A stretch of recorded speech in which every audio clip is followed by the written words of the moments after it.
basically blasting through the gates. This is a very unpleasant position.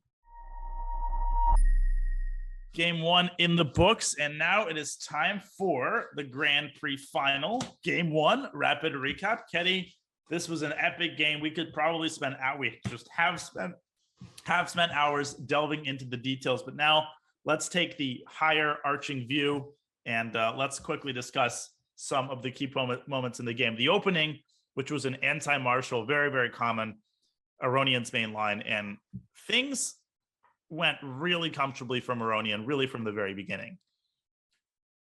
Yeah, that's right. They have played this opening before, but a3 and bishop b7 was something new. After queen d7, here Hikaru started to use more of his time rather than Aronian. And here very quickly we had very beautiful maneuvering from white, knight coming on h2 and then on g4. Yeah, it was a nice looking maneuver. We thought that maybe d4 was a more principled idea, because what ended up happening, Aronian just ignores him. He goes king h8, very nice move to prepare f5. And ultimately, white trades and puts the queen on g4, but this queen is kind of suspended there. It potentially is a victim to the f5 pawn break, and white just doesn't really have any targets.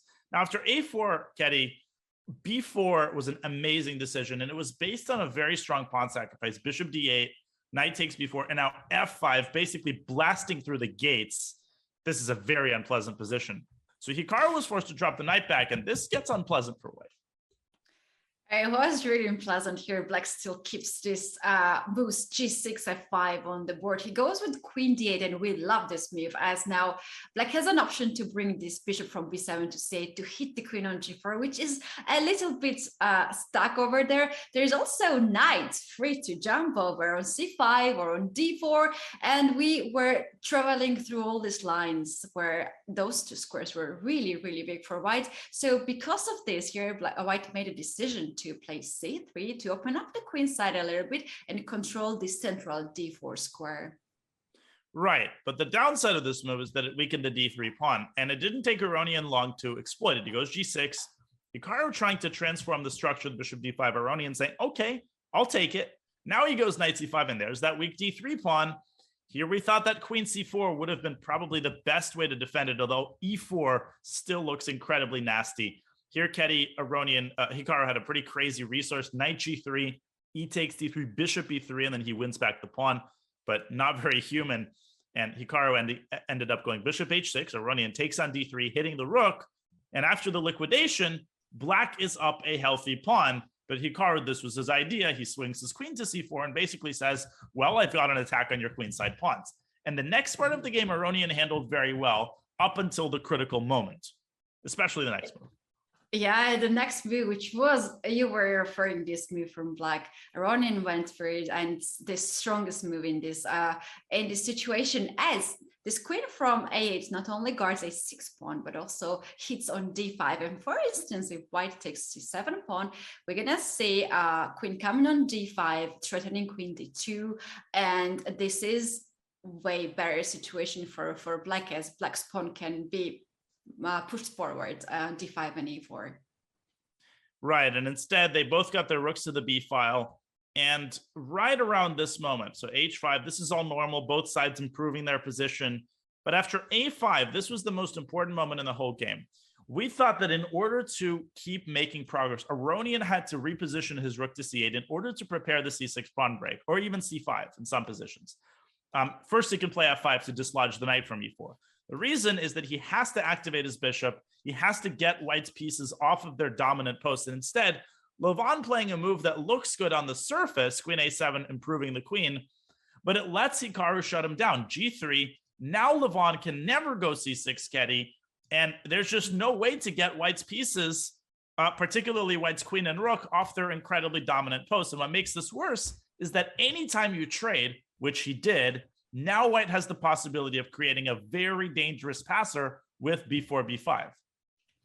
Yeah, that's right. And at this point, Aronian sensed all this danger on the queen side, and he pushed e4, then he got the bishop on f4. That seems to be the only move to avoid queen trade on d4, which is totally worse for black and losing end game. So here at this point, after king g2, we had h4 move.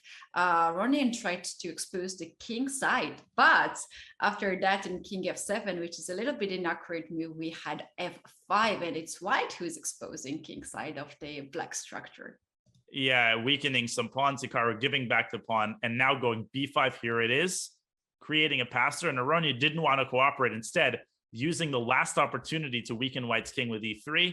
Here there was a very interesting try, queen d3, might have given an advantage after ef, queen f5, probably still a draw, but Hikaru instead going f4, saying this pawn is a weakness now, and I'm going to attack with my king. Queen b8, hitting the pawn on b5.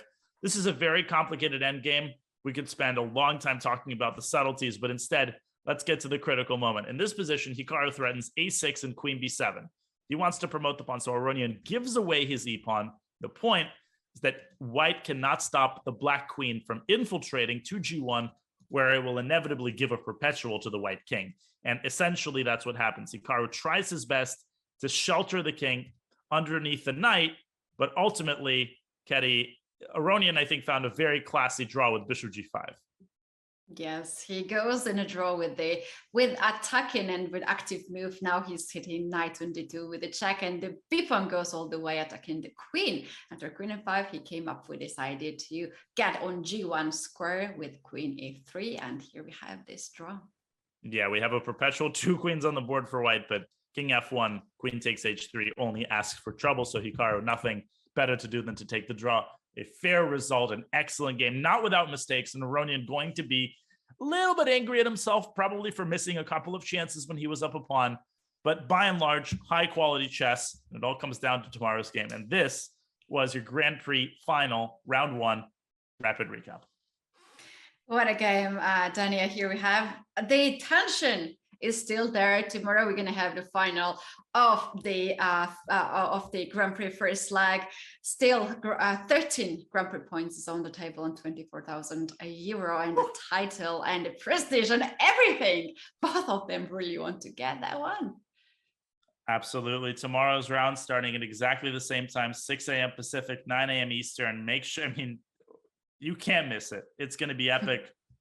I don't think it's going to be a quick draw. And even if it is, we'll have the tiebreak on the next day. So it's a win-win. But I think it's going to be an amazing day tomorrow, just as it was today. Ketty, another awesome day of commentary, and really a pleasure to be doing this tournament with you. I'm honored to be doing the finals.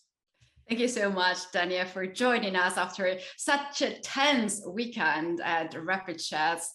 And always pleasure to be here alongside with you. Thank you so much. Thanks a lot to our viewers on YouTube and Twitch. Also, thank you to our producer who does a great job, and the whole Chess.com team. So please come back tomorrow at the same time and at the same place, because nothing is just decided. We have to see all the finals tomorrow.